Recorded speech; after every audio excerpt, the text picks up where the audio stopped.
general. Vamos a detenernos a hacer ciertas precisiones exclusivas para el Perú y luego vamos a ir con el desarrollo de la práctica donde vamos a ir precisando más cosas, ¿ya?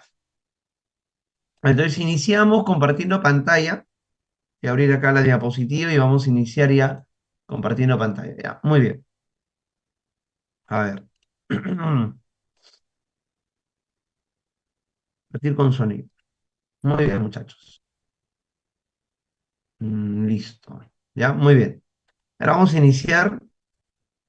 Confírmame tú, por favor, si se puede ver la pantalla, ¿no? Se ve acá las diapositivas, esos dos manuscritos, ¿no? Si se puede ver, ¿no? Acá. Muy bien. Mira, como estamos mezclados A, B, C y D, yo sé que a los del bloque D y E, obviamente, así les guste o no, la historia les tiene que interesar mucho más, porque para ellos son 10 preguntas, ¿no? Son 200 puntos, es un montón.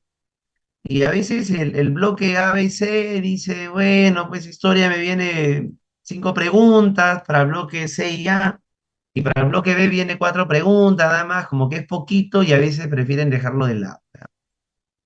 Pero las estadísticas que se tienen hasta el momento, muchachos, todas las estadísticas que se tienen hasta el momento indican que los que ingresan del bloque A, B, C no son necesariamente los que dominan a la perfección las matemáticas. ¿Ah? La estadística a mí nos dice otra cosa, que los que ingresan son los que, aparte de dominar matemáticas, tienen la capacidad de responder entre 1 a 2 preguntas de los cursos de humanidades.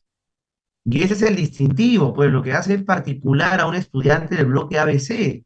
Igual el bloque D y E, ¿no? A veces también comete el mismo error, ¿no? Full humanidades, a la perfección, bacán. Pero descuidan las otras áreas, las áreas de matemática posiblemente, porque le viene 2 preguntas de aritmética, 2 preguntas de álgebra, pero no, eso es justamente lo que no debemos hacer. Lo que debemos hacer para el bloque D y E es dominar la historia y para el bloque ABC prestar atención a la clase especialmente y con entender muy bien la clase, con retener la clase ya es suficiente para responder en su examen 1 o 2 preguntas, incluso a más si te das el tiempo, 10 15 minutos de estudiar el tema por la tarde. Por ejemplo, en este último examen de admisión A, B y C, ya perdón, B y C, ese examen ha estado recontra fácil. Ha venido preguntas realmente sencillas para historia. Y muchos chicos que no le han prestado mucha atención de repente a la historia, no han respondido eso y ahí se han perdido puntos innecesarios. Sí, como me dice Christopher Caleb, vino una pregunta de teoría oceánica y decirnos cuál es el nombre de la teoría oceánica. Clave polirracial, y ya estaba, recontra fácil, facilito. Así pregunta historia, muchachos. Entonces, prestar atención ya es suficiente ya para el bloque A, B, C, para poder responder pregunta de historia y asegurarte puntos extra, pues, ¿no? E incluso, si tú ves el examen de la uni, la gente se asusta, ¿no? La uni matemática, full bacán, ya está bien, es cierto. Pero el examen de la uni que tiene más peso no son los de matemáticas, es el primer examen. Es el primer examen y muchos de los postulantes de la uni dicen, no, full matemática, nada, nada de humanidades. Pero se equivocan porque en porcentaje el cual pesa más es el primer examen de la uni, que es cultura general y conocimientos. Así es, muchachos, ¿ya? Muy bien.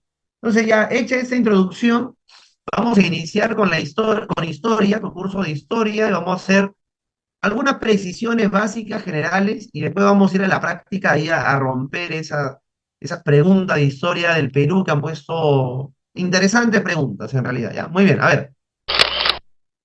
En primer lugar, muchachos, la historia hay que recordar siempre y nunca olvidar que la historia es una ciencia social, ¿ya? Yo sé que acá muchos futuros ingenieros físicos y químicos me dirán, profesor, pero ¿cómo la historia va a ser una ciencia si la historia no puede lograr la objetividad y la historia no tiene un método científico para estudiar los hechos? Bueno, en primer lugar, eso no es tan correcto. La historia es objetiva, la historia es real, la historia nos brinda verdades a ciencia cierta. El problema es que dentro de la historia hay debates. Hay debates que implican el futuro de la humanidad. Y es por eso que la historia se hace difícil. Cuando nosotros estudiamos física y química, estudiamos de cosas, claro, elementales que nos permiten comprender la naturaleza, pero que no pone en riesgo el futuro de la humanidad. Pero cuando estudiamos historia, la responsabilidad es doble, porque al entender el proceso histórico, básicamente, muchachos, básicamente el futuro de la humanidad está sobre nosotros, sobre nuestras manos. Principalmente la comprensión de nuestra historia nos hace votar por cómo votamos. La comprensión de nuestra historia nos hace pensar cómo pensamos, ¿no? Por ejemplo, te pongo un caso, ¿no? Para comprender muy bien la historia, ya que decimos que la historia es una ciencia social, ¿no? Mira, ciencia social. Por ejemplo, ¿tú te acuerdas que Argentina fue campeón mundial en el año 1978, ¿no? ¿Te acuerdas, no? Sí se acuerdan, ¿no? ¿Se acuerdan ese increíble jugador argentino que le metió este gol a Inglaterra con la mano, ¿no? ¿Cómo se llama ese jugador argentino? A ver ahí a los peloteros, peloteras, los jugadores, por ahí. Claro, muy bien, ¿no? Nada más y nada menos que el famoso Diego Armando Maradona, ¿ya? Bacán, genial, ¿no? Maradona era un genio total, sin lugar a dudas, ¿ya? Pero históricamente, muchachos, ese fue un acontecimiento bastante polémico porque ahí se vio al mismo, por ejemplo, presidente de Argentina, Rafael Videla, ingresar a los vestuarios del equipo peruano. Rafael Videla era un dictador que para entrar al gobierno de Argentina tuvo que asesinar a Isabel Perón, ¿ya? Y en el segundo tiempo del partido Argentina-Perú, ¿cuánto crees que le ganó Argentina a Perú, muchachos? ¿Han escuchado de esa historia? Le ganó al Perú 8-0, 8-0 con el mejor equipo de su historia. Primer tiempo, 0-0. Segundo tiempo, 8 goles de Argentina, teniendo el Perú el mejor equipo de su historia. Profesor, ¿y qué hacía el presidente de Argentina en los camerinos? Bueno, muchachos, en ese momento Argentina vivía una enorme dictadura que desangraba totalmente al país y que desaparecían estudiantes y dirigentes políticos, dirigentes obreros, y justamente el Mundial de Fútbol era una enorme distracción, por ejemplo, para las masas argentinas que viven el fútbol de manera apasionada, ¿ya? Pero eso ya pasó, profesor, ¿eso qué importa? Tú dirás, ya, muy bien. Vayamos el caso, a ver si están actualizados ustedes, muchachos. El caso de Paulín, ¿no? Paolo Guerrero, ¿no? Él está jugando ahorita, por ejemplo, ¿en qué equipo? Está jugando en la César Vallejo, ¿sí o no? Oye, ¿qué ha pasado detrás de todo ese escándalo de Paulín? ¿Qué ha pasado, muchachos? ¿Alguien sabe qué ha ocurrido, por ejemplo, detrás de todo ese escándalo? ¿Alguien tiene alguna información que se aprobó, por ejemplo, en el Congreso? ¿Algo por ahí? ¿Nada? ¿Sabes qué se aprobó, muchachos? Sé que alguien sabe. Muy bien, claro, muchachos. Se aprobó en todo ese escándalo de Paolo Guerrero, se aprobó una terrible ley, la ley de la deforestación de la Amazonía, que atenta contra el último pulmón, por ejemplo, del planeta Tierra. Por ejemplo, la ley de deforestación de la Amazonía. Entonces, ya vamos concluyendo por ahí, vamos concluyendo de que este tipo de actividades deportivas, como el fútbol, de manera a gran escala, ¿no?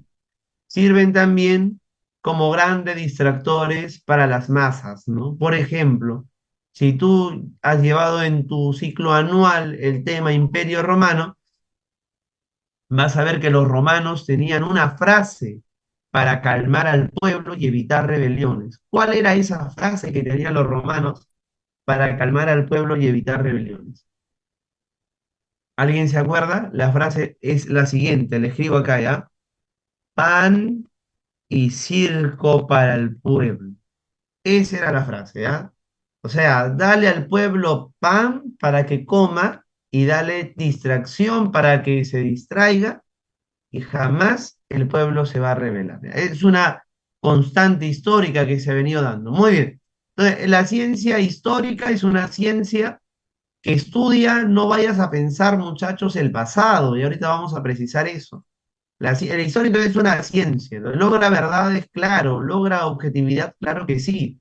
El problema está que es una ciencia compleja porque en las manos de los historiadores queda básicamente, muchachos, lo que las futuras generaciones van a tener. O sea, queda el futuro sobre la mano de todos nosotros al comprender la historia. Muy bien. O sea, la historia estudia el desarrollo de la sociedad. Por ejemplo, a ver, respóndeme en el chat o en el micro. ¿A qué etapa de la historia corresponde esta imagen, muchachos? Esta primera imagen. ¿A qué etapa de la historia corresponde?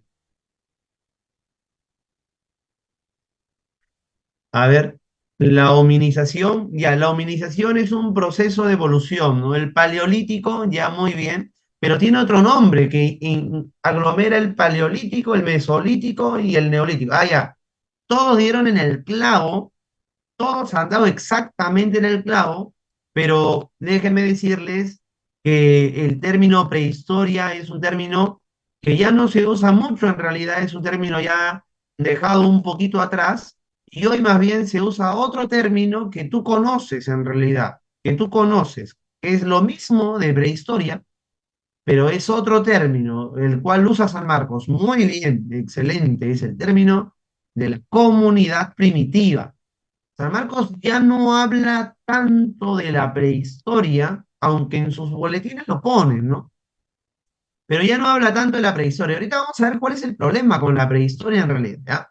Entonces, comunidad primitiva o prehistoria es lo mismo, básicamente, sí, pero el término más aceptado por la academia ahora es comunidad primitiva. Muy bien, ya listo. Esto lo tienes, bacán. A ver, mira. ¿Y qué etapa será esta de la historia? A ver, a manera de repaso, ¿ya? ¿Qué etapa será esta de la historia? Ya, ¿qué etapa? ¿O qué pueblo? Ya, más fácil. ¿Qué civilización estamos viendo ahí? ¿Qué pueblo? Mira las imágenes que hay acá atrás, ¿no? Mira los dibujos que hay acá atrás. ¿Qué pueblo será ese, muchacho? ¿Alguna idea por ahí?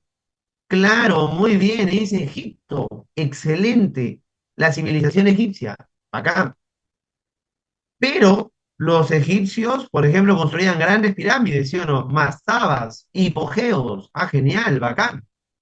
¿Y quiénes construían todo eso, muchachos? ¿Lo hacían los faraones? ¿Lo hacían los faraones? No lo hacían los faraones, ¿sí o no? ¿Quién hacía todo eso? Los esclavos, Andrea, perfecto.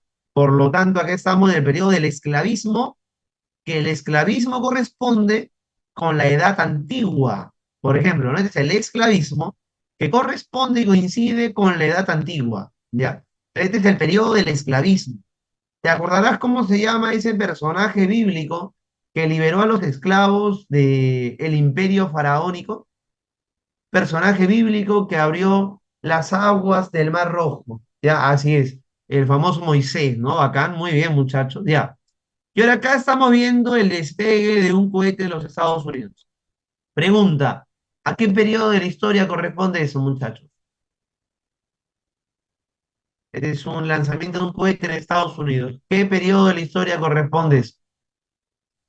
No corresponde o a la edad contemporánea, perfecto, lo podemos aglomerar dentro de la Guerra Fría, como nos dice Andrea, o si no, básicamente podremos decir que es el periodo del capitalismo también. Muy bien, ya. Por ejemplo, en los últimos exámenes de la CEPRE, muy bien, excelente, Martín, la carrera espacial, excelente, ¿no? Ahí está. Para los últimos exámenes de la CEPRE, ¿qué ha hecho San Marcos en el primer tema de historia?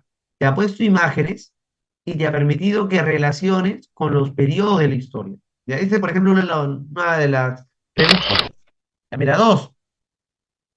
La historia ya no estudia personajes como se pensaba, más bien la historia estudia, ¿qué estudia la historia? Estudia aspectos económicos, sociales y políticos, también culturales, de los diversos pueblos en distintas épocas. O sea, para la ciencia histórica el día de hoy no nos interesa saber, por ejemplo, el debate, no sé si ustedes han podido ver esta película de Napoleón, hace poco en el Cinemark, en Cineplanet, se puso la película Napoleón Bonaparte, no sé si ustedes han ido a ver.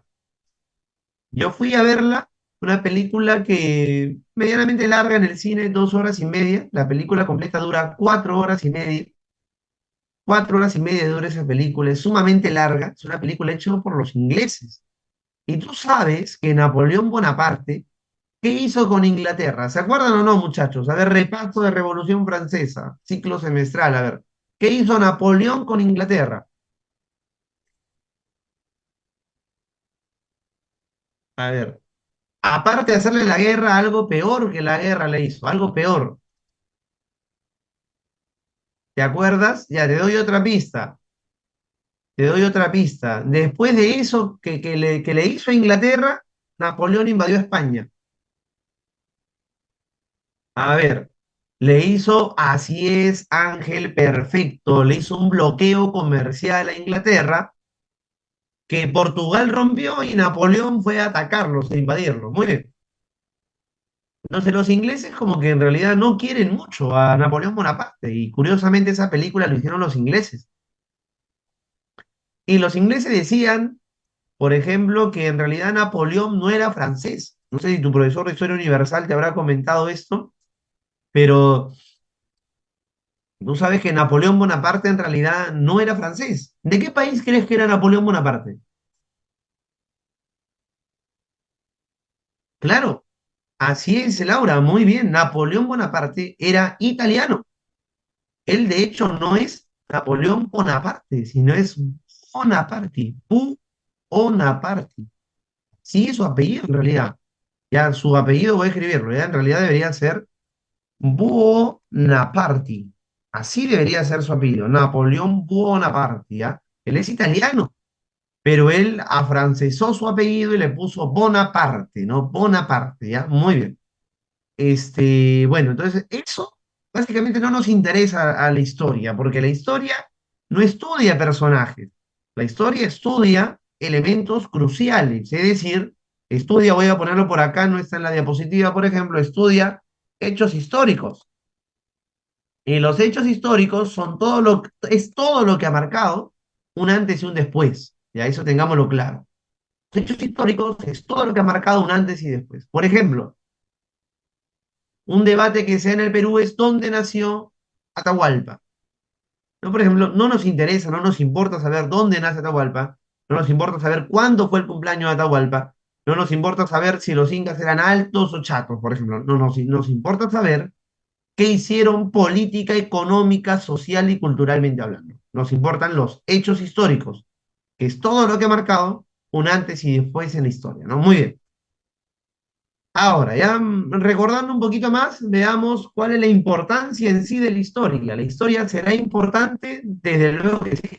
Ya, mira, la historia, yo te decía hace un rato, que la gente piensa erróneamente que la historia estudia el pasado. O sea, en realidad, lo que deberíamos decir, muchachos, lo voy a apuntar por acá, el pasado es en realidad el campo de estudio de la historia. O sea, el pasado es lo que la historia tiene como un campo donde encuentra hechos y acontecimientos que le interesan, ¿ya? Y eso estudia, pero no es que la historia solamente estudie el pasado, ya tú sabes que la historia escoge hechos del pasado solo siempre y cuando nos permitan comprender el presente. Si esos hechos del pasado no nos sirve para comprender el presente, sencillamente no nos importa, sencillamente no nos interesa, ¿ya? Entonces la historia estudia en realidad el pasado y escoge los hechos del pasado para comprender el presente. Y comprendiendo el presente, ya tú sabes, podemos prevenir o planificar el futuro, ¿ya? Por ejemplo, te voy a poner un caso. Te pongo el problema de la corrupción del Perú, ¿no? En el Perú la corrupción es fuerte, es muy fuerte. Tú sabes que en la lista de los países históricamente más corruptos de la historia de la humanidad, el Perú se encuentra en el puesto número 8 con el gobierno de Alberto Fujimori. El gobierno de Alberto Fujimori se considera el octavo gobierno más corrupto de toda la historia de la humanidad. No es poca cosa, mira, tremendo logro que tiene el Perú. Ya es un logro impresionante, ¿no? Ser el octavo país más corrupto de toda la historia de la humanidad. Es lógico pensar que hay mayor corrupción donde hay más plata. Y el Perú no se caracteriza por ser un país tan rico que digamos. O sea, algunos incluso dicen que a nivel de porcentaje, la corrupción en el Perú ha sido la segunda o tercera más grande de toda la historia de la humanidad. El Perú es recontra corrupto, o sea, eso es una ley, muchachos. Mira nada más lo que ha pasado ahora con el anterior primer ministro. ¿Cómo se llama el anterior primer ministro? El que lo acaban de sacar por unos audios y unos videos ahí, subidos de tono. No sé si han visto las noticias. ¿Se acuerdan del ministro, no? Otarola. ¿Qué ha hecho Otarola? Claro, ahí está, ¿no? Otarola, ¿no? Otarola, a una chica llamada Yarita Pinedo, ¿no? Otarola, pues, le hacía ciertos favores a esta chica, ¿no? Yarita Pinedo, a cambio también de que, bueno, pues la chica pueda compartir, vamos a decir, su gracia con Otarola, ¿no? Pues Otarola, había un beneficio ahí mutuo, ¿no? Profesor, pero no hay problema, profesor, ¿no? Otarola tiene derecho a hacer su vida así sea una chica 30 años menor que ella, ¿no? Claro, ¿no? El problema es que no choque con el dinero de los peruanos, pues muchacho, ¿no? Esa chica, por ejemplo, Yarita Pinedo, que nunca ingresó a la San Marcos, tenía qué cosa? Tenía un certificado falsificado de la Facultad de Economía de San Marcos, el curso de gestión pública, y esa señorita jamás se había acercado a la universidad. La San Marcos saca su pronunciamiento, nadie conoce a esta flaca, por ejemplo, ¿no? Dos contratos, 53.000 soles por un contrato para que ella dé asesoría al Estado que nunca dio y otro contrato de 89.000 soles. ¿De dónde crees que el Estado paga tanta plata, muchachos? ¿Mm? De nuestros impuestos, muchachos. De la plata que nosotros damos al Estado. No, profesor, yo no doy plata, profesor, mi casa ni título tiene. Ya, bueno, pues de repente, ¿no? Pero das plata al Estado cuando consumes, cuando pagas, cuando compras, ya aportas al Estado. Imagínate. Ya, pero eso es ahora, ¿no? Ya, y a ver, para hablar de la corrupción en el Perú, ¿hasta dónde tendríamos que retroceder, muchachos? ¿Dónde están los primeros indicios de grandes corrupciones en el Perú, históricamente hablando? A ver, ¿dónde están, muchachos, esos grandes indicios de la historia de la corrupción en el Perú? Muy bien, Laura, sin lugar a dudas, no se conocía semejantes escándalos de corrupción y no se han conocido en el Imperio Incaico. Hemos conocido grandes escándalos de corrupción en el virreinato. Y si te pregunto, por ejemplo, de los periodos donde se consideran los periodos con mayor tasa de corrupción en la historia republicana del Perú, a ver, repaso. En la República, ¿cuál es el primer periodo de enorme corrupción, muchachos? Te doy una pista. La venta del guano, ¿cómo se llama ese periodo? Bacán, muy bien, la famosa prosperidad falaz. ¿Sí o no? Bacán, sí, genial. Segundo periodo de enorme corrupción del Perú, ¿cuál será? Otra pista donde se celebra el centenario, los 100 años de la independencia del Perú.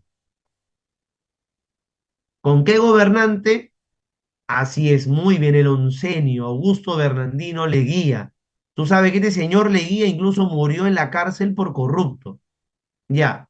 Siguiente periodo de enorme corrupción en el Perú. Te doy una pista. Se fundó el CAEN, el Centro de Altos Estudios Militares. Un militar, un militar que llegó desde Arequipa dando un golpe de Estado y que enjauló a Haya de la Torre 5 años en la Embajada de Colombia, ¿ya? Está dentro de lo que vendría a ser el tercer militarismo. Un militar, ya, otra pista, a ver, otra pista. Ya, inició la guerra de Corea en su gobierno. Y algo más fácil, gobernó 8 años el Perú, su gobierno se llama el Ochenio. Ya, Odría, claro, Manuel Odría, ese señor se robó cantidad impresionante de dinero del Perú. Y lo curioso es que nunca lo condenaron porque hizo un pacto con Haya de la Torre, ¿ya? Hizo un pacto con Haya de la Torre, muchachos, y nunca lo investigaron. Y el día de hoy la familia Odría una familia adinerada, producto de la enorme corrupción del señor Manuel Odría, y su hija tiene una mansión en los Estados Unidos comprada con la plata de los peruanos, básicamente, imagínate bien. Y uno de los últimos periodos de la más grande corrupción, ya ni para qué mencionarlo, todos lo sabemos, es el gobierno de Fujimori, sin lugar a dudas. Entonces, el problema de la corrupción es un problema histórico y para comprenderlo acá en el presente debemos recurrir al pasado. Hay un libro que te recomiendo, el libro se llama Historia de la corrupción en el Perú. Lo escribió un profesor, se llama Alfonso Quirós, de la Universidad Católica del Perú. Es un libro impresionantemente bueno, sencillo, corto, ameno y está en PDF, lo mejor. Así que, si te gusta leer un poquito, sea del bloque que seas, revisa ese librito que es una maravilla en realidad. ¿Ya? Muy bien. No obstante, ¿se podrá solucionar el problema de la corrupción en el Perú? Sin lugar a dudas, muchachos. El problema de la corrupción se puede solucionar. El problema es, no si se puede, sino cómo hacerlo, ¿no? ¿Cómo solucionar esos problemas, por ejemplo, acá en el Perú? O, por ejemplo, los problemas educativos. En el Perú la educación es terrible. Los problemas educativos en el Perú son terribles, muchachos. ¿Ya? Muy bien. Ya después de eso iremos detallando un poco más. Muy bien. Entonces nos ayuda a entender el presente. ¿Ya? Bien, listo. Ahora, la historia también nos permite crear un sentido crítico de la sociedad actual, pasada, y generar una idea, un ideal de sociedad futura. Sentido crítico. Por ejemplo, este señor de acá, tú lo conoces. Vamos a agrandar esta situación, ¿ya? Por acá había unas. Espérame, espérame, espérame. Por acá había unas. Ya, acá está. Mira, mira. Muy bien, muchachos. A ver, ¿quién me dice quién es este señor de acá? Tú lo conoces. Tú lo conoces demasiado bien, de hecho. Lo has estudiado muchas veces. Has escuchado su nombre hasta por gusto. No, no es Churchill, no es Winston Churchill, muchachos. Esto es el Perú, chicos, aunque no creas, esto es el Perú del siglo XX. Esta es una foto de más o menos el centenario del Perú, muchachos. Ya, este es un indígena que vivía en el Perú como esclavo. Y llegaban los europeos. Este señor de acá es un europeo. Ya, una pista, mira, este es un europeo que descubrió culturas y que planteó una teoría del origen de la cultura peruana. Su teoría se llama la teoría inmigracionista. ¿Y sabes qué más decía? Decía que la cultura peruana venía de México, venía de la cultura maya. Descubrió dos culturas, Proto Chimú y Proto Nazca. A ver, ya, con eso la sacas, ¿ah? ¿Quién crees que es ese señor? No me digas que no lo conoce, muchacho, por favor, ¿ah? Teoría, así es, Christopher. Muy bien, así es, Norville, muy bien. Este señor es nada más y nada menos que el alemán Federico Max Ulle. Ya, él es Max Ulle, muchachos. Y cuando Max Ulle llegaba y bajaba de sus botecitos, ya él tenía esclavos que venían y lo cargaban en hombros para que este señor no se moje los piecitos, fue muchacho, ¿no? Porque él era europeo, obviamente. Recuerda que en esos años de Europa está surgiendo la idea de la superioridad de la raza aria, de la raza europea, de la raza alemana específicamente. Y recordarás tú que en el gobierno de Rufino Echenique se aprobó la ley de inmigración alemana, donde vinieron alemanes a Uzapampa y Posuzo con la terrible idea que hasta el día de hoy mucha gente comparte, hay que mejorar la raza, ¿no? Imagínate, ya, ese señor es Max Ulle. Y acá atrás estaba su esposa, ¿ya? La imagen, bueno, no logró captar completamente a la esposa y a la hija, pero esas esposas estaban cargadas en andas, muchacho. Esta imagen, por favor, chicos, chicas, no corresponde pues a una sociedad del siglo XX. Esta imagen podría corresponder a una sociedad pues de la edad antigua, quizás de la edad media, pero no siglo XX, pues chicos. Esto era el Perú. O sea, acá que estamos viendo, muchachos, la supervivencia de enormes relaciones esclavistas en el Perú del siglo XX y de un fuerte racismo, obviamente, a la masa indígena oriunda, ¿no? Muy bien. de la cual muchos de nosotros descendemos. Muy bien, ahí está. Nos permite generar un sentido crítico la historia, sin lugar a dudas. Por ejemplo, hagamos una. Te pongo dos ejemplos. Ahorita tenemos dos guerras. Tenemos la guerra Rusia versus ¿qué país, muchachos? Rusia versus Ucrania, ¿sí o no? Rusia, muy bien, listo. Ya. Ahora tenemos otra guerra. ¿Cuál es la otra guerra, muchachos? A ver quién me dice. Israel contra quién se está enfrentando. A ver, Israel se enfrenta. Vamos a ver por acá el chat. Muy bien, excelente, Fabricio. Contra Palestina, contra Hamas, ¿ya? Y ¿sabes qué? Ahorita el Perú tiene un conflicto internacional. ¿Con quién tiene el Perú un conflicto ahorita?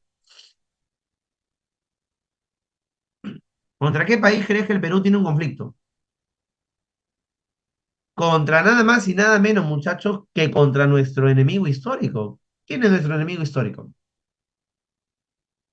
Obviamente, chicos, contra Chile. ¿Qué profesor? ¿Qué pasó? Ya, ahorita te cuento. Mira, mira. Vamos a usar acá el lapicito, ¿ya? Vamos a usar acá el lapicito. ¿Ya? Muy bien, mira, escucha. Rusia se enfrenta, ya tú sabes, se enfrenta a Rusia contra lo que vendría a ser los Estados Unidos, ¿no? Muy bien. Ahora sí, ya funciona. Muy bien. Rusia se enfrenta contra Ucrania, perfecto. Dime, ¿qué país apoya a Rusia? A Rusia lo apoya nada más y nada menos que China.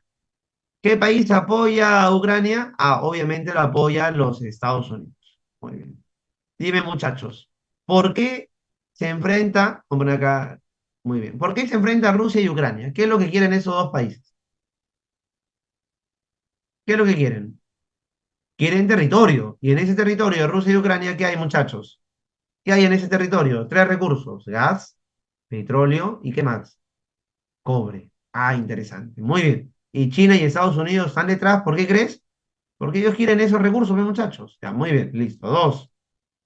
¿Qué país apoya, qué país apoya a Israel? ¿China o Estados Unidos? A ver, vamos a ver acá. Estados Unidos. Muy bien. ¿Y qué país apoya a Palestina? Creo que está lógico, ¿no? Lo apoya China. ¿Por qué? Ah, fácil. Ahí no hay mucho petróleo, pero ¿sabes qué nos sirve esta guerra? Nos sirve para controlar lo siguiente, mira, nos sirve para controlar algo que tú conoces, lo que ya te mencioné hace un rato, el Mar Rojo. Y el que controla el Mar Rojo, ¿sabes qué controla? La salida del petróleo de toda la península arábiga. Ah, bacán, muy bien, listo. ¿Y Perú y Chile? ¿Cuál es el problema de Perú y Chile? Fácil. Que China, ¿qué ha hecho en el Perú? A ver, ¿quiénes están más actualizados? ¿Qué ha hecho China en el Perú? ¿Qué hizo, muchachos?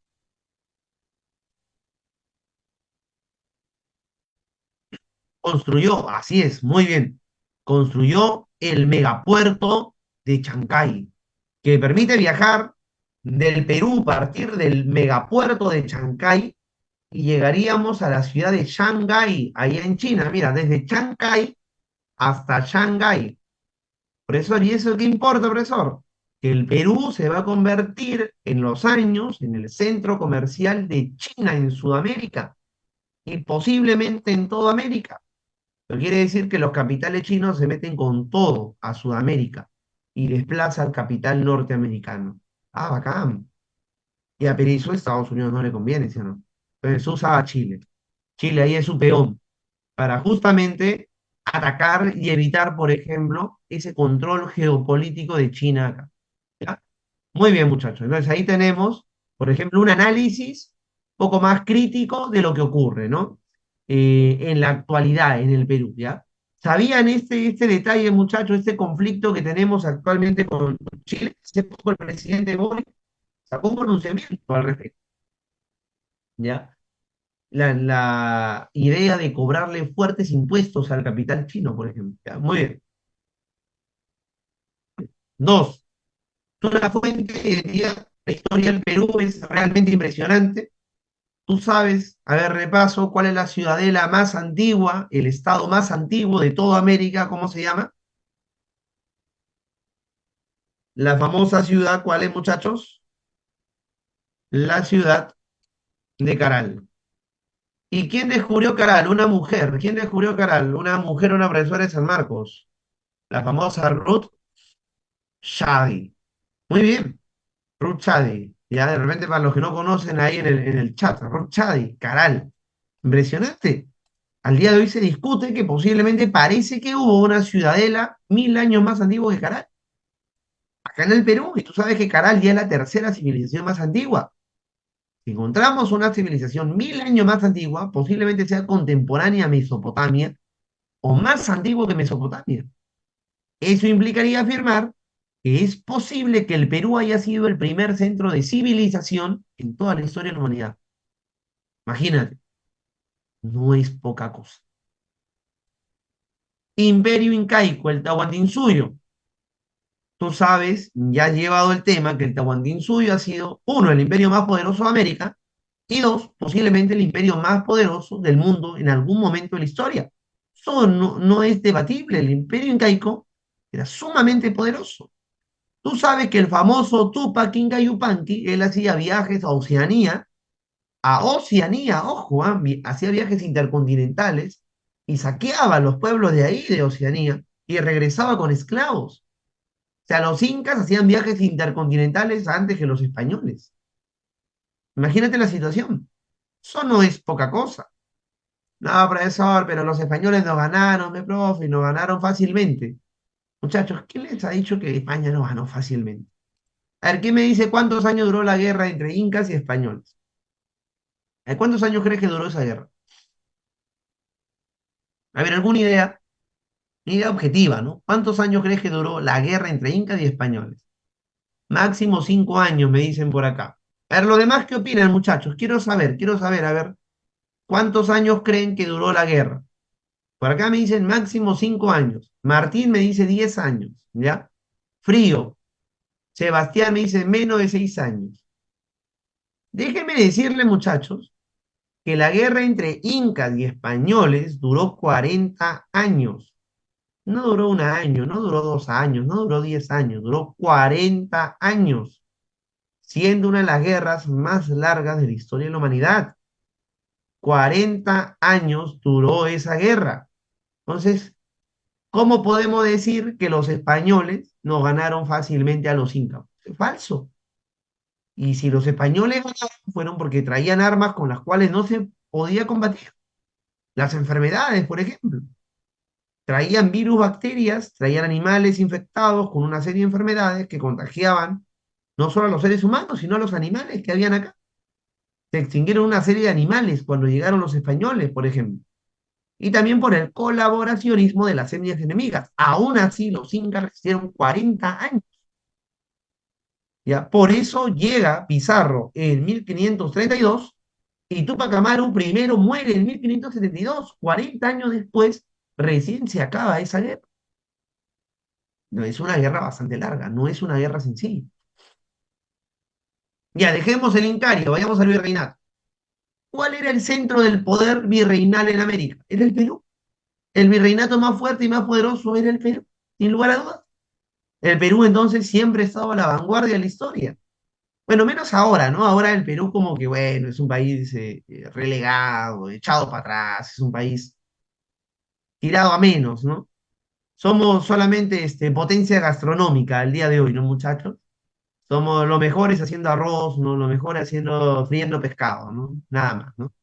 Pero históricamente, muchachos, el Perú ha sido un país de gran importancia histórica desde la antigüedad hasta la modernidad, ¿no? Solamente que ahora ya hemos perdido esa importancia, pero entonces sí podemos pues tener como fuente de identidad nuestra historia y a partir de ahí construir un proyecto de Estado-Nación, un proyecto de futuro. Entonces, fuente de identidad. Ya, muy bien. Ya, y obviamente la historia debería servir para aprender los errores del pasado, porque la historia es la maestra perfecta, la maestra ideal en la historia, pero como que tanto no hemos aprendido, de ese pasado. A ver, ¿tenemos tiempo? Dame 5 minutos, ya voy a hacer, o sea, dame 5 minutos para interactuar acá, ¿ya? Vamos a elaborar una pequeña línea de tiempo, a ver cómo se hace esto. A ver, por acá está. Muy bien, mira. Chequea conmigo esto, ¿ya? Vamos a poner por acá una línea de tiempo. Ya, muy bien, muy bien. Si yo te pregunto cuál fue una de las primeras grandes oportunidades que tuvo el Perú para ser una potencia, muchachos, tu respuesta me la diste. Fue el famoso boom guanero, ¿no? La prosperidad falsa. Muy bien. ¿Qué pasó con el dinero del guano? Bueno, se lo robaron los que fundaron el Perú, ¿no? Los criollos. Se lo robaron, se tiraron la plata y el Perú quedó empobrecido, endeudado a más no poder. La deuda se multiplicó por 30 en la prosperidad falaz y el Perú, a desgracia. Muy bien. Pero bueno, acabó el guano y apareció otro recurso que nos podía sacar de esa condición económica casi miserable, ¿no? Era ese nuevo recurso económico natural que nos podía sacar de esta situación, muchachos? ¿Quién me dice? Después del guano, inmediatamente después, Ángel tiene toda la razón, es el boom del salitre.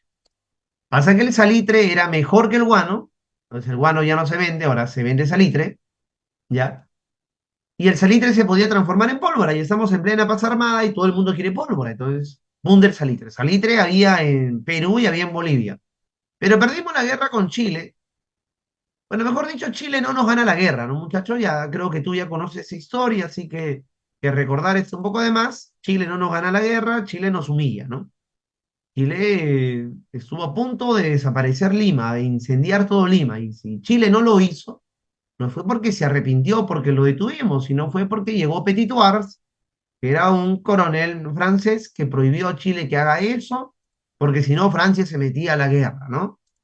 Y no era porque le caíamos bien a los franceses, ni porque a los franceses les gustaban los peruanos, ¿no? Sino es porque en Lima estaban los bancos de Francia y que Chile haga eso era robarse la plata de los franceses. Muy bien. Y si esta guerra fue desastrosa es porque no tuvimos dinero para financiar la guerra. ¿Y por qué no tuvimos plata? Porque en el guano se robaron todo. Ya, muy bien, listo. Acabó el salitre, ya no lloremos en errores del pasado. ¿Cuál fue el próximo recurso que apareció? ¿Cuál fue el próximo recurso que apareció? Así es, Inglaterra. Muy bien, Martín. Ese dato ahorita lo vamos a estudiar y analizar. El caucho, el boom del caucho. Momento de la segunda revolución industrial. Está apareciendo la Mercedes-Benz, está apareciendo Ford, el caucho. Bacán. ¿Qué hicimos? Ah, se lo dimos a Colombia, se lo regalamos, ¿no? Muy bien, ¿te acuerdas, no? Tratado Salomón Lozano, ¿sí o no? ¿Se acuerdan, no? Se lo dimos a Colombia, bacán. Después del caucho, muchachos, ¿qué vino? ¿O ya no vino nada más, muchachos? Después del caucho viene el petróleo, la IPC, pero firmamos el Laudo de París. Estados Unidos puede explotar el petróleo y no pagar ni un solo impuesto, no hay ningún problema. ¿Ya? Muy bien. Ahí está, el boom del caucho. Después saltemos al boom pesquero. No sé si te acuerdas del boom pesquero. Luis Banchero Rossi, ¿sí te acuerdas, no? Muy bien, boom pesquero. Ya, otra oportunidad desaprovechada, totalmente, muchachos. Llegamos al siglo XX y tuvimos varios boom económicos importantes y eso es lo que nos hace ser una economía fuerte, tener un crecimiento económico importante en la actualidad. El problema es que hay crecimiento pero no desarrollo económico. Veamos, tenemos el boom del gas de camisea en la actualidad. ¿Y qué hicimos? En el gobierno de Toledo se le entregamos a quienes? A los chilenos. Muy bien. Se le entregamos a los chilenos. Toma, llévate el gas, no hay ningún problema. Tú administralo y tú eres el administrador y el dueño de ese. Solo me pagas impuestos y ahí queda. Acá, ya, bueno. Otra oportunidad que se desaprovechó.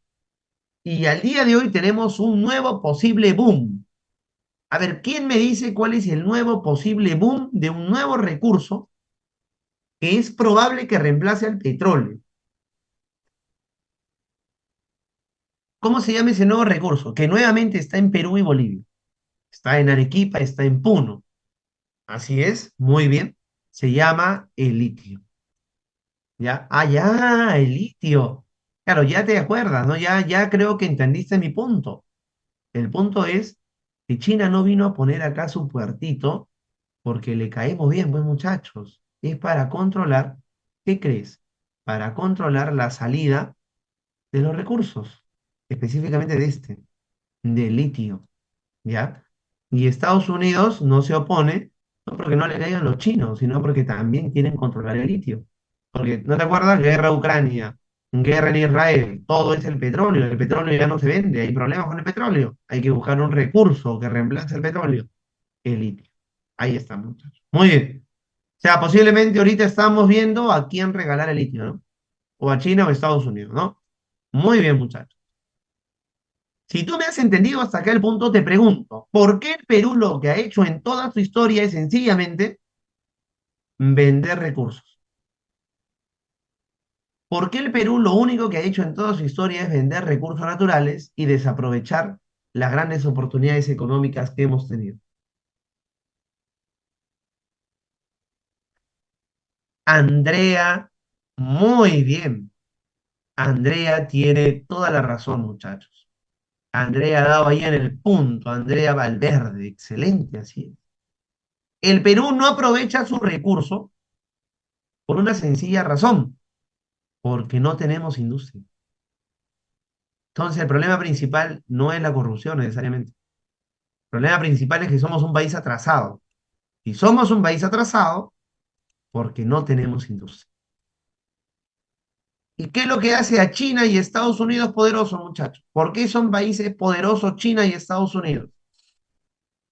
¿Mm? Porque ellos sí tienen industria. La industria es el meollo del asunto. Es la solución a varios problemas. La industria. Ahí está la situación, muchachos. Pero dime tú, a ver, ¿cuándo has escuchado a alguien que apunte a gobernar el Perú y nos plantee la propuesta industrialicemos al Perú? Hagamos al Perú un país industrial que rompa la dependencia económica y que deje de vender recursos y empiece a transformar sus propios recursos. ¿Alguna vez han escuchado eso ustedes, incluso en todo lo que han estudiado de historia en su ciclo anual? No hay, muchachos. ¿Ya? Ah, bueno, porque decía Lima potencia mundial, ¿no? Bueno, ¿no? Claro, decía Lima potencia mundial y hizo una playa artificial, ¿no? No creo que así lleguemos a ser potencia mundial con una playa artificial en San Juan del Urigancho, muchachos, ¿ah? Muy bien. Pero ¿qué pasaría? Mira, yo te apuesto, ¿ah? Mira, reflexiona conmigo. Si vamos e invertimos, no sé, 50 millones de dólares, Gamarra, 50 millones de dólares, industrializamos todo Gamarra.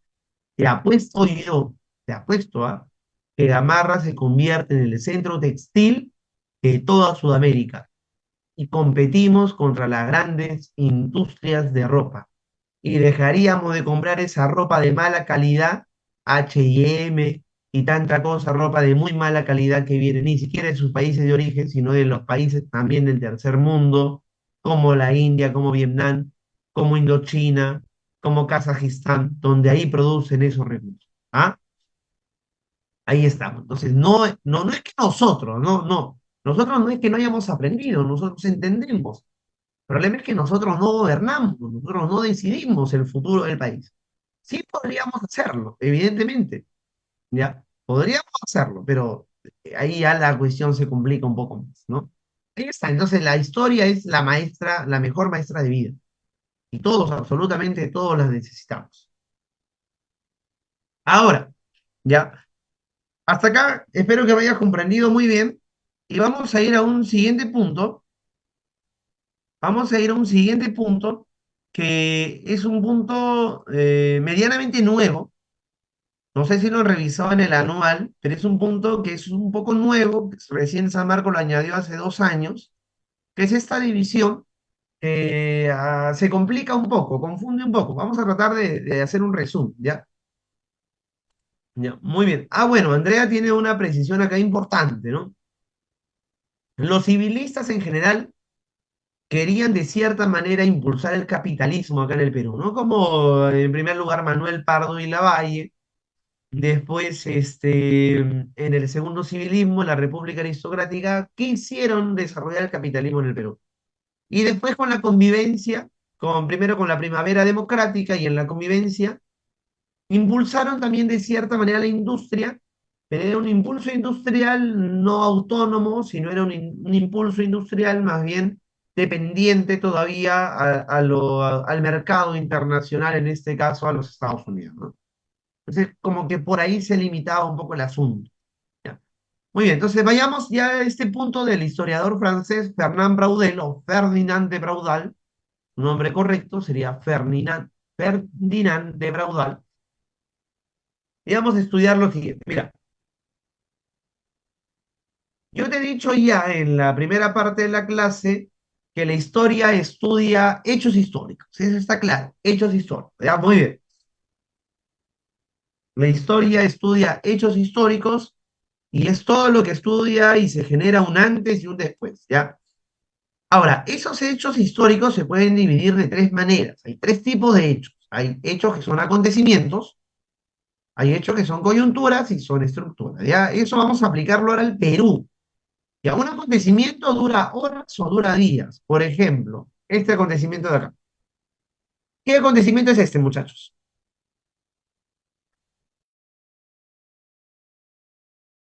¿Qué acontecimiento es ese, chicos? ¿Ya?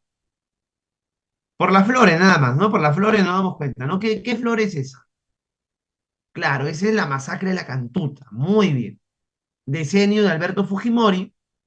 Ya hace 2 años, estos estudiantes nunca se encontraron su resto, ¿ya? No hay evidencia, es por eso que no se dio el juicio a Alberto Fujimori por la masacre de la Cantuta, a él no se le enjuició eso. Pero hace 2 años se encontró un diente se encontró en Francia. Y cuando la policía francesa hizo el peritaje forense, se dio cuenta de algo. Ese diente no era francés. Y en su base de datos que tenía, correspondía a uno de los estudiantes de la Cantuta. ¿Qué ha ocurrido? Según la policía francesa, allá en Francia había sido llevado un cuerpo muerto y ahí había sido incinerado, calcinado, para entender. Y de lo que sobrevivió, de lo que quedó, fue un diente, la cual vamos a poner así, los criminales no se dieron cuenta de eso. La policía se da cuenta, lo repatria para el Perú, y el año pasado se hizo el velorio a ese diente, que era uno de los estudiantes de la Cantuta. ¿Ya? Yo fui a ese velorio, estuve ahí presente, me di cuenta que vino el diario Sputnik de Rusia, vino el New York Times de los Estados Unidos, vino la BBC de Londres, y ¿sabes qué no había? No había ningún medio de comunicación peruano. No había absolutamente ningún medio de comunicación peruano. No había ni uno solo. Ya, muy bien. Ese era un acontecimiento que nos habla de la masacre de la Cantuta. Horas o días. Ya, muy bien. Un acontecimiento importante. Ahora, todo acontecimiento, ya, vamos a analizar solamente el caso de la Cantuta, no te olvides, solo la Cantuta. Todo acontecimiento se da dentro de una coyuntura. Ahí está la relación y acá está donde se explica el tema. Acontecimiento se da dentro de una coyuntura. Y hay una coyuntura con fenómenos que duran varios años o incluso décadas. Por ejemplo, si yo te digo, te pregunto, ¿dentro de qué coyuntura histórica se dio la masacre de la Cantuta? ¿Cuál será esa coyuntura? A ver,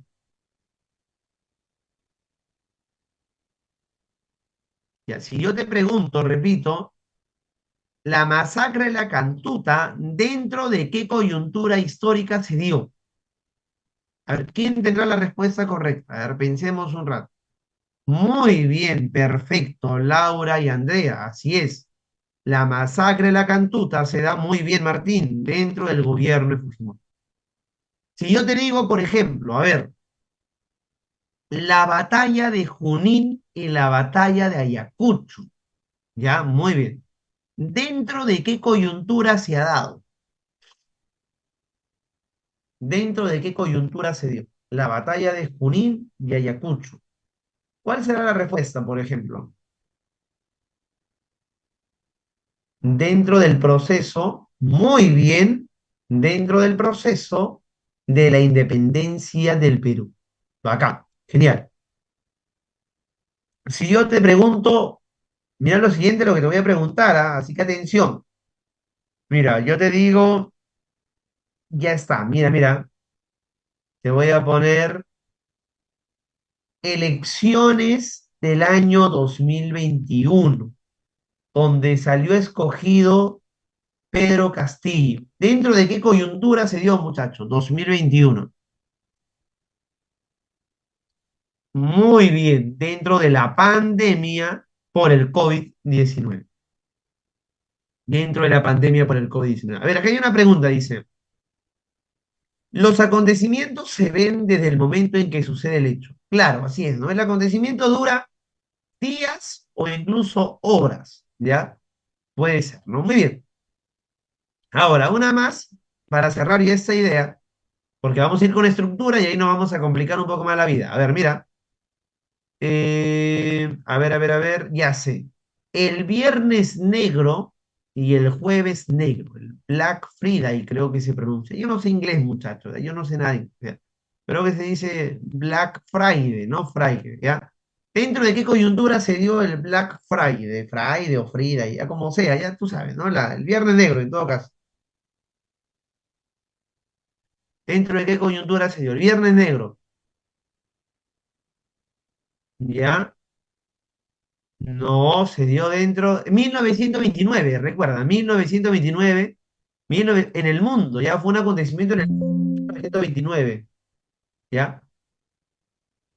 Black Friday o Viernes y Jueves Negro se dio dentro del crack, la caída de la bolsa de valores de Wall Street, así es, ¿ya? Muy bien, ¿ya? Chicos, regálame un minuto, voy a traer el cargador porque mi laptop está a punto de apagarse, ¿ya? Un minuto nada más, al toque nada más, de un minuto, un minuto.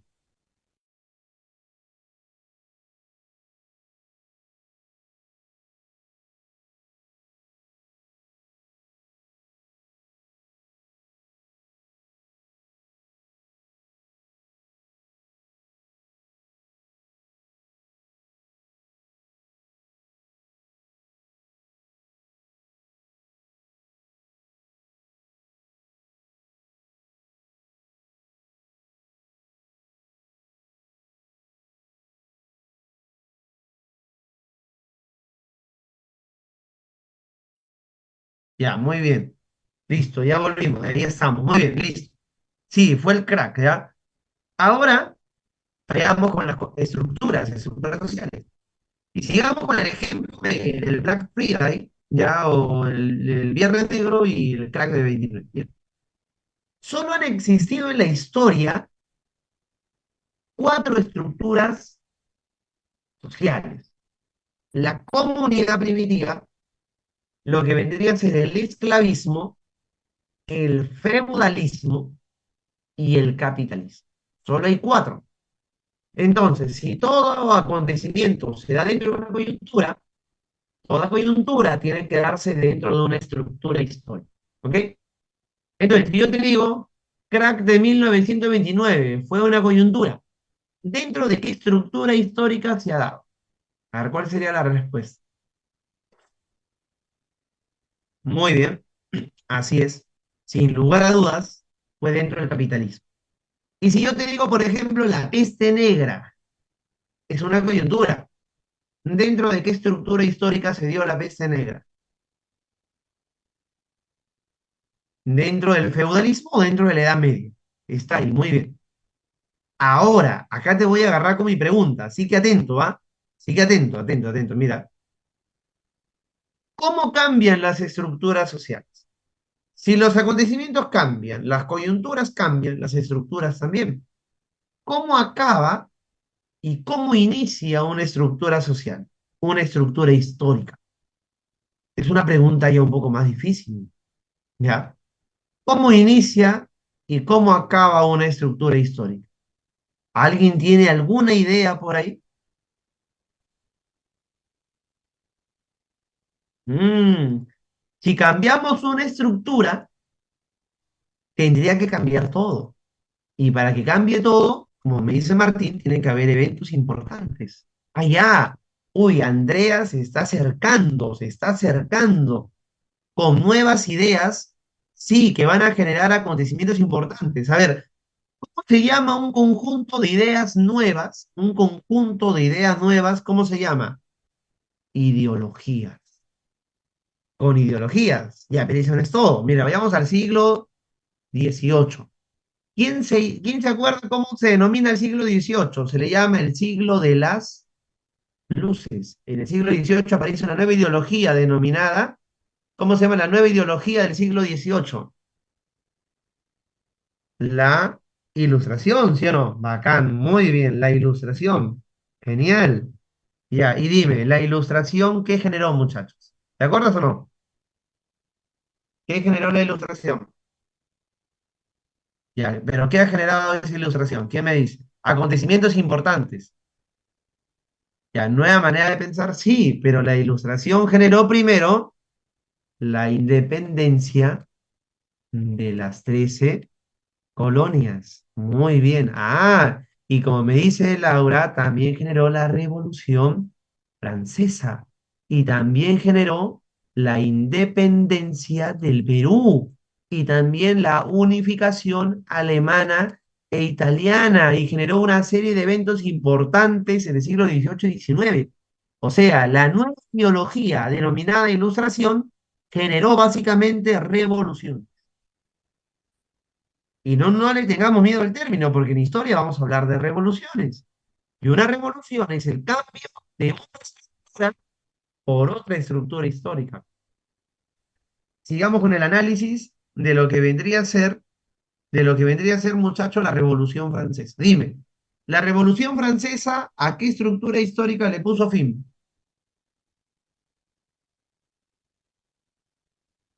¿A qué estructura histórica la Revolución Francesa le puso fin? ¿Te acuerdas? Sociedad estamental, primer, segundo y tercer estado. Arriba la nobleza, con los feudales, abajo estaban los burgueses, así es, al feudalismo que se sustentaba políticamente dentro de una monarquía. Y la Revolución Francesa acaba con la monarquía y acaba con el feudalismo y establece predominantemente en Francia el capitalismo, con en sus inicios una nueva república. Ahí está. Entonces las revoluciones son los que cambian las estructuras. Y por ahí San Marcos hizo una pregunta complicada. ¿Y cómo hacemos para cambiar la estructura? Cambiando el Estado.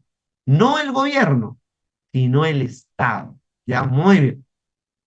Entonces acá ya tenemos que hacer una diferencia entre gobierno y Estado.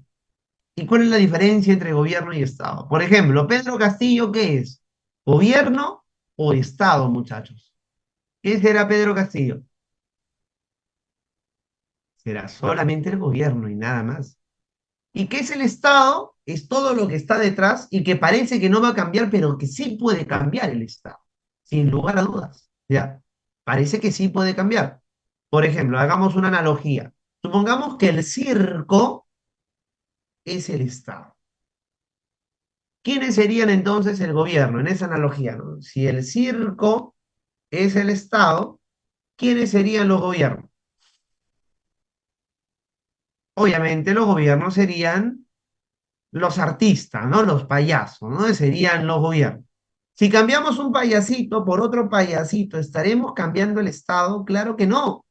Si cambiamos una norma y ponemos otra norma, ¿cambiamos el Estado? No.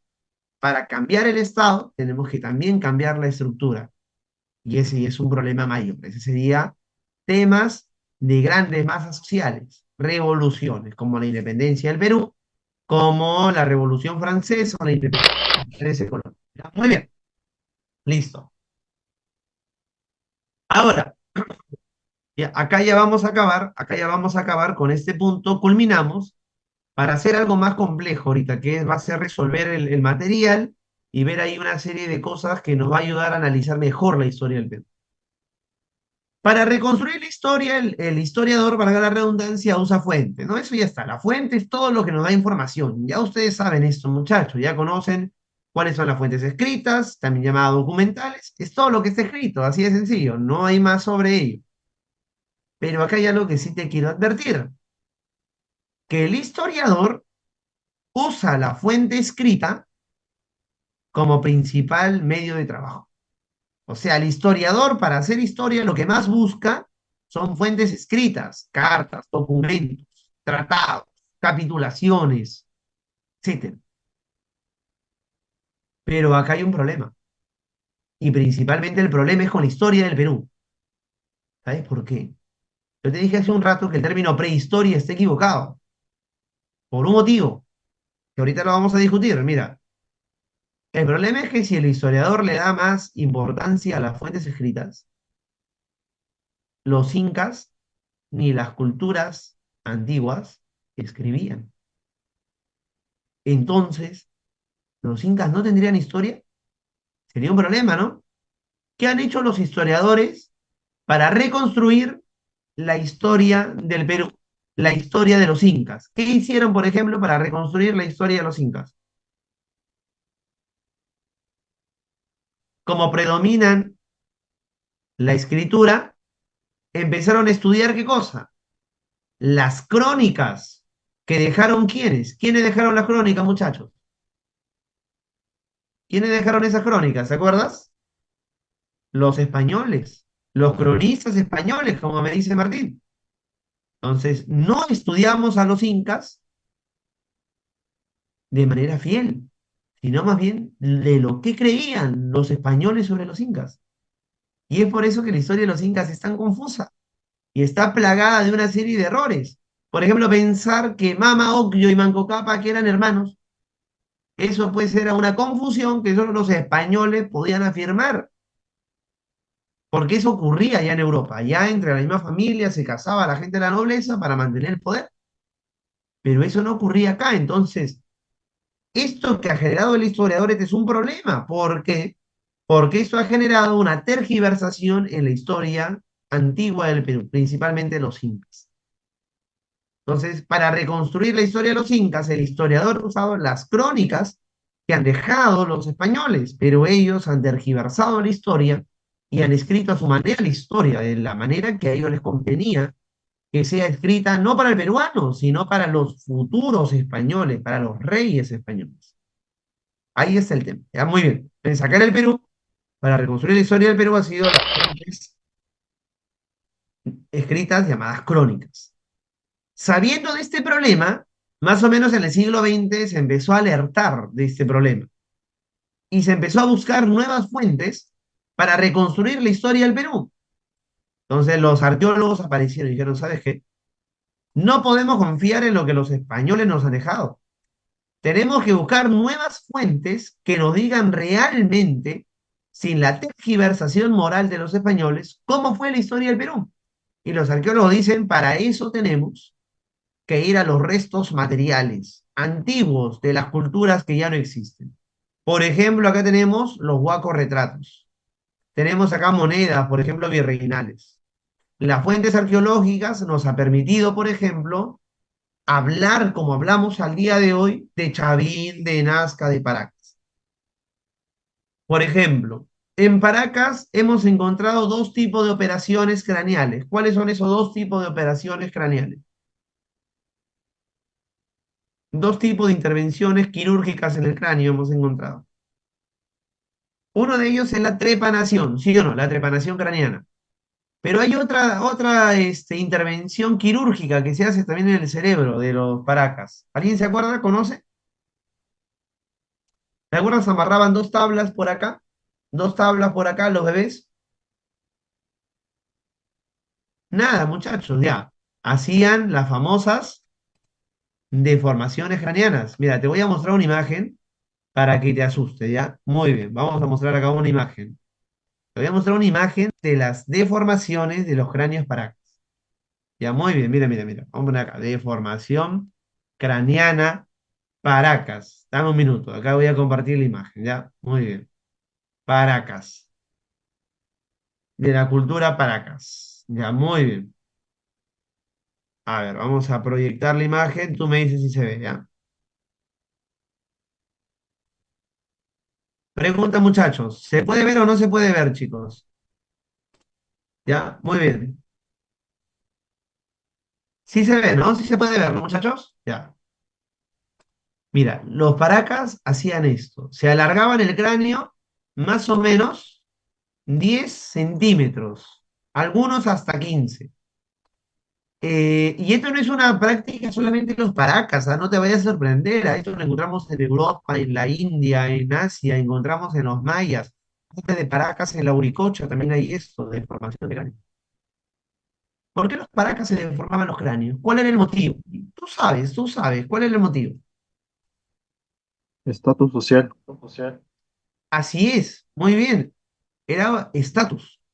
Pero el estatus se establece en la belleza.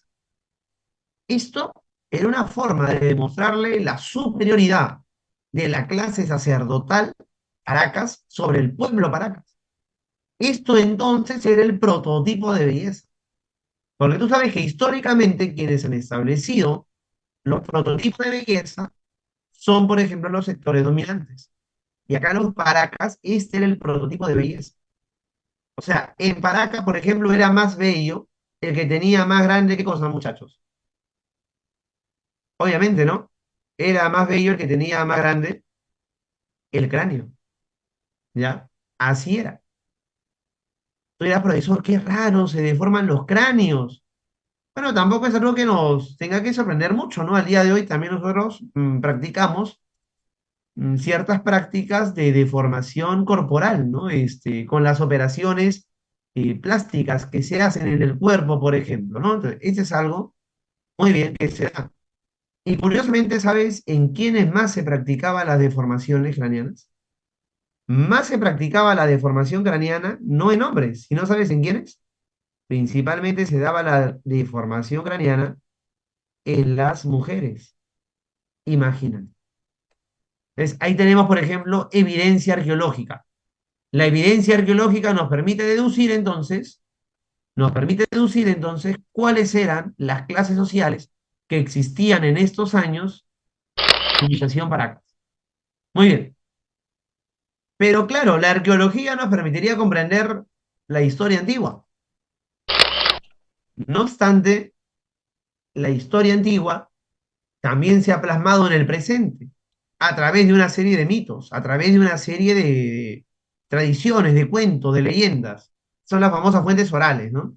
Así es como el hombre andino en realidad transmitía su historia de manera oral, ¿no? Y tenemos las fuentes orales. Y algo que a mí me parece que son las fuentes más importantes para reconstruir la historia del Perú son las fuentes antropológicas. Lo que estamos viendo acá, las fuentes antropológicas. Ya, estas son las fuentes. ¿Por qué son las más importantes? Porque el hombre andino plasma su historia en lo que vendría a ser su tradición. Su tradición, muchachos. Por ejemplo, la danza de las tijeras. Pongamos algo más. Ya, permíteme compartir nuevamente pantalla. Y no sé si tú has visto cómo se llama este cerro que está detrás del puente Hacho, donde hay una cruz en la cima de ese cerro. Es un cerro que tiene una cruz en su cima. ¿Cómo se llama ese cerro? Muy bien, el Cerro San Cristóbal. ¿Y alguien conoce la historia del Cerro San Cristóbal, muchachos? ¿Alguna idea por ahí de la historia del Cerro San Cristóbal? Ya. Te la voy a compartir pantalla para hablar un poquito del famoso Cerro San Cristóbal. Ya, muy bien. Es un cerro donde hay justamente una cruz ahí, ¿ya? Muy bien. La cruz del Cerro San Cristóbal. Acá está, vamos a ver esta imagen. ¿Cuál es la historia detrás de ese cerro? Nada, Cáceres no, Cáceres no. Tiene que ver con los incas. Ya, mira, acá está el cerro, ahí está el cerrito, este barrio de acá es el Rímac, de la zona de Amancaes, la zona de Rímac, y acá está la cruz. Muy bien, listo. ¿Por qué se puso? Ya, se puso de la derrota de Manco Inca. Cuando Manco Inca trató de tomar la ciudad de Lima, fue derrotado, ya, y tú sabes que los incas creen que los cerros tienen espíritu, y a sus cerros les llaman los apus. Por eso que el poblador andino, para entrar a un cerro, hace un pago a la tierra. Ya, creen que tiene alma el cerro. Muy bien. ¿Qué hicieron los españoles cuando derrotaron a Manco Inca? Derrotaron al ejército incaico y bueno, van a someter a la población que fue capturada, van a poner una cruz encima del Apu San Cristóbal. Pregunta, ¿por qué crees que los españoles pusieron la cruz? ¿Por qué motivo? Lo pusieron para demostrar, los españoles pusieron para demostrar la superioridad de la religión católica sobre la religión andina. Era un mensaje que mandaban al hombre andino, mira, yo te gané y mi religión está sobre la tuya. Esta es una fuente antropológica para reconstruir la historia. Y esto para mí es la principal fuente en la historia del Perú. Porque la historia del hombre andino, la historia de las culturas andinas, que es una historia gloriosa, es una historia ágrafa, sin escritura. Y ellos plasmaban su historia a través de tradiciones, principalmente sus bailes. Por ejemplo, la tunantada. No sé si ustedes han bailado tunantada. La tunantada, por ejemplo, es un baile de ironía y de burla a la ridiculez española, por ejemplo. ¿Ya? Muy bien, muchachos. Hasta acá un poco de la teoría. No sé si ha habido algo que no haya quedado claro, pero si no es así, no hay ningún problema y vayamos ya al material a responder algunas de las preguntas que más que un material propiamente, como te decía, de la teoría que era para reforzar, es un material que nos permite hacer un repaso, un recordatorio general, ¿ya? Muy bien. Entonces, saca tu material, por favor, ¿ya? Confirma si ya tienes tu material a la mano para poder iniciar la resolución. Al toque nada más, ¿ya? Ya, muy bien. Entonces tú me dices e iniciamos, ¿ya? Muy bien. Ya. Saca tu material, veloz, muchachos. Ya. ¿Y están los chicos? ¿Todo bien? Ok. Muy bien. Genial. Listo. Mira, dice. La imagen dice, ya, ¿cómo puedo obtener el material? Ya. Ahí me imagino que el encargado del aula les va a compartir el material de repente para los que todavía no lo tienen. Ya. Muy bien. Ahí, ahorita creo que lo van a enviar ya. Dice, uno, ya. La imagen nos muestra el proceso de migración del Homo sapiens procedente de Asia en América durante el Pleistoceno, la época del Cuaternario, ¿no? Una época geológica. Y su dispersión por el continente americano. Los primeros hombres que llegaron a los Andes centrales Perú se caracterizaron por... A ver, bueno, esta es una pregunta que está contextualizada en el tema denominado poblamiento americano, ¿sí o no? Tú te acuerdas que hay cuatro teorías del poblamiento americano y son las teorías justamente que venían en el último examen. Tiene la teoría asiática, que es la que nos plantea acá, ¿no? Cruzó el estrecho de Bering, según Alejérlica, hace más o menos 12.000 años atrás. Sabemos que eso es falso porque la migración duró más o menos hace unos 40.000 años atrás. Esta es una teoría que fue una migración desde el norte hasta el sur, ya muy bien. Los hombres que llegaron en esta época eran hombres que se dedicaban a la caza y también se dedicaban a recolectar, es decir, eran hombres que tenían una economía de subsistencia, ¿ya? Muy bien. Entonces, ¿cuál es la clave correcta, muchachos? Acá dice, a ver, a ver, dame tu clave por el chat, ¿ya? Igual yo voy a ir precisando, dando algunos detalles. Mira, dice, ¿se organizaron en tribus? ¿Esto será correcto, chicos? ¿Se organizaron en tribus realmente? No se organizaron en tribus, ¿no? Se organizaron más bien en qué grupos sociales. Se organizaron en bandas de 15 a 30 personas, no en tribus, ¿ya? Si estamos diciendo que se organizaron en bandas, tampoco pues se van a organizar en clanes. La organización por clanes en el Perú va a surgir más o menos en el arcaico. Acá el clan, acá en el Perú no se le llama clan. Acá en el Perú, lo mismo a decir clan se le llama ayllu. Es lo mismo. solo que acá se le pone el término quechua ahí. Entonces, eso tampoco es de los primeros pobladores, dice. Depender solamente de la caza de camélidos, bueno, ya hemos dicho que eran hombres cazadores, pero también eran hombres recolectores, entonces no solamente era la caza. Y los primeros hombres rendían culto a la megafauna, eso también está incorrecto, ¿no, muchachos? Más bien, los primeros hombres realizaban actividades de la cinegenética. Cinegenética quiere decir cacería, pero de manera colectiva, de manera grupal. Entonces, la clave correcta eh, tiene que ver con la pregunta de muchachos. A ver, dice acá, ¿el arcaico es simultáneo más o menos con el mesolítico? Excelente pregunta, mi estimado Christopher Caleb. Así es. Ocurre, mira, vamos a poner algo así. A ver, vamos a usar esto por acá, ya, mira. Sígueme acá la idea, por favor. Ya. Acá está el paleolítico, ¿ya? Este es el paleolítico inferior, ¿ya? Este es el paleolítico medio y este es el paleolítico superior. Lo que en el mundo es el paleolítico superior, en el Perú es el periodo lítico, ¿ya? Mira, solamente el paleolítico superior. No hay antes en el Perú porque no llegaban los hombres. Los hombres del paleolítico superior llegan y en el Perú se desarrolla el periodo lítico. En el mundo se da el fin del Pleistoceno e inicia el Holoceno, acaba el Paleolítico superior y en el mundo inicia el Mesolítico. Y el Mesolítico vendría a ser en el Perú el Arcaico inferior. Arcaico inferior. Y después llega el periodo en el mundo llamado el Neolítico, y en el Neolítico en el Perú vendría a ser el Arcaico superior. ¿Ya? Este esquema trata de tú reproducirlo en tu cuaderno, porque va a ser el que te va a dar una increíble comprensión de la historia antigua del mundo y del Perú. Y así ya no vas a tener que aprender dos temas, porque los temas van a ser exactamente igual, ¿ya? Muy bien, listo.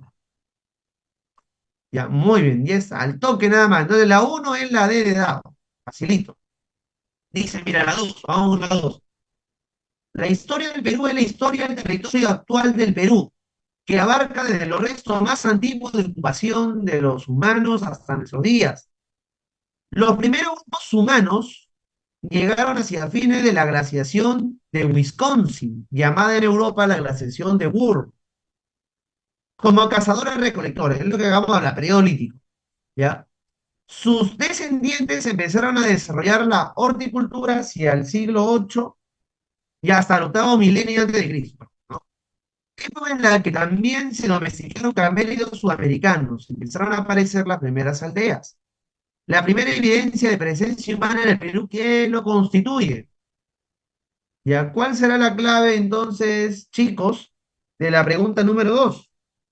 ¿Cuál es la primera evidencia de vida en lo que vendría a ser el Perú, de vida humana? ¿Ya? ¿Cuál sería la clave? Ahora vamos a analizar, ¿ya? Pregunta uno dice, vamos a ver, vamos a analizar, dice. Las pinturas rupestres, bueno, las pinturas rupestres se dan en Toquepala y no fueron los restos más antiguos. Sabemos también que se han encontrado restos antiguos de presencia humana, pero no se han encontrado restos, por ejemplo, que sí se encontró en Paiján y Lauricocha, entonces son restos fósiles. Ahora, los campamentos chivateros, bueno, chivateros era un taller lítico en realidad, este es posterior a los primeros asentamientos humanos. Y bueno, lo de Pacaicasa está completamente desfasado. Lo que en el Perú nos ha dado evidencia de la primera actividad humana no es que hayamos encontrado huesos humanos, sino que hemos encontrado piedras que han sido modificadas, es decir, instrumentos líticos y también la práctica de fogones. Eso indica que eran personas que se habían quedado en esas cuevas.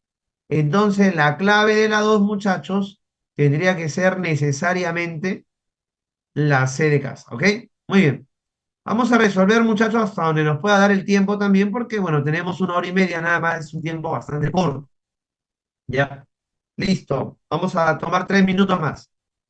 La periodización de la historia sirve como recursos analíticos y didácticos. Ya, bueno. La periodización de la historia del Perú realizada por el historiador Pablo Macera. Y este es un dato que, si bien es cierto, San Marcos no pregunta o no ha preguntado jamás, no hay evidencia de eso, pero Pablo Macera hace una nueva historia del Perú y él divide la historia del Perú en dos etapas. La primera etapa dice que es la etapa de la autonomía y después es la etapa de la dependencia histórica, que según Pablo Macera, y yo le creo, dura hasta el día de hoy. Pregunta, a ver, ¿cuándo habrá acabado la etapa de la autonomía y cuándo habrá acabado la etapa de la dependencia, o cuándo habrá iniciado, mejor dicho, la etapa de la dependencia? Muy bien, Sebastián, perfecto, diste en el clavo y por ahí también Norville, así es. Esto inicia con la llegada de Pizarro, con la llegada de Pizarro, la llegada de los españoles. Por lo tanto, ya te luciste, porque evidentemente la clave, ¿cuál sería de la 3? ¿Cuál sería la clave de la 3? Tu carácter hispanista, basarse solo en acontecimientos, es eurocéntrica por los efectos políticos y económicos y por considerarse a los españoles como civilizadores. La clave, muchachos, tendría que ser necesariamente la D. ¿Por qué aspectos económicos? Claro, porque tenemos que ver cuando hablamos de la dependencia, ya, la dependencia económica, hablamos de Estados Unidos, hoy en día hablamos de China, por ejemplo, ¿ya? Es una visión interesante que tiene Pablo Macera, didáctica en realidad. Cuatro, la cuatro, y de ahí ya lo vamos a ir dejando. Yo te dejo las claves también para que tú puedas reflexionar, ¿ya? Dice, el estudio de la historia ha implicado grandes periodos y designar etapas específicas. Estas clasificaciones se mueven entre cuestionamientos permanentes o aceptaciones acríticas. Ya. Perú, la cual ha sido dividida desde varios criterios, algunas veces más políticos o ideológicos que históricos. Historiadores como Macera denominaron la etapa prehispánica como la de autonomía, o sea, culturas libres, y la etapa de la dependencia colonial o semidependencia republicana. Según esta periodización, ¿cuál sería la clave de la 4, muchachos? ¿Ya? ¿Cuál sería la clave de la 4, chicos? Según esta periodización, la dependencia se inició. ¿Cuándo se inició la dependencia?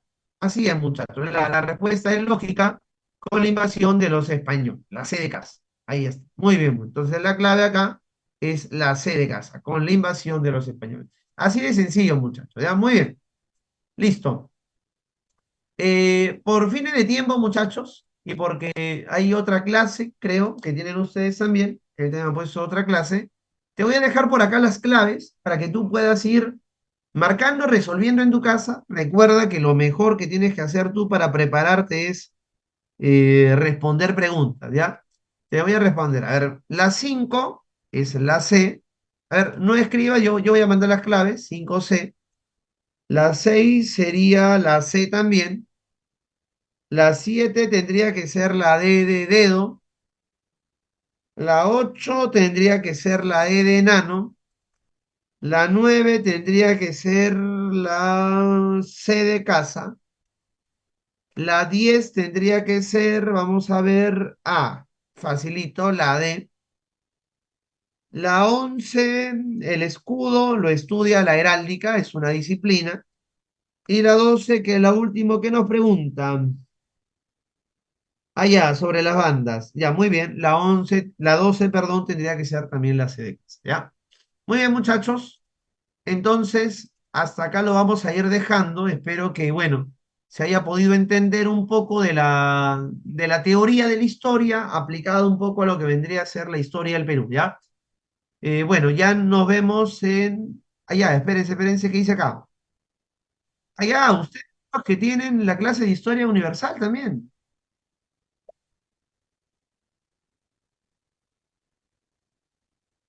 Ah, ya, ok. Ok, ya, genial, genial, muy bien. Ya. Entonces inicia 4:40.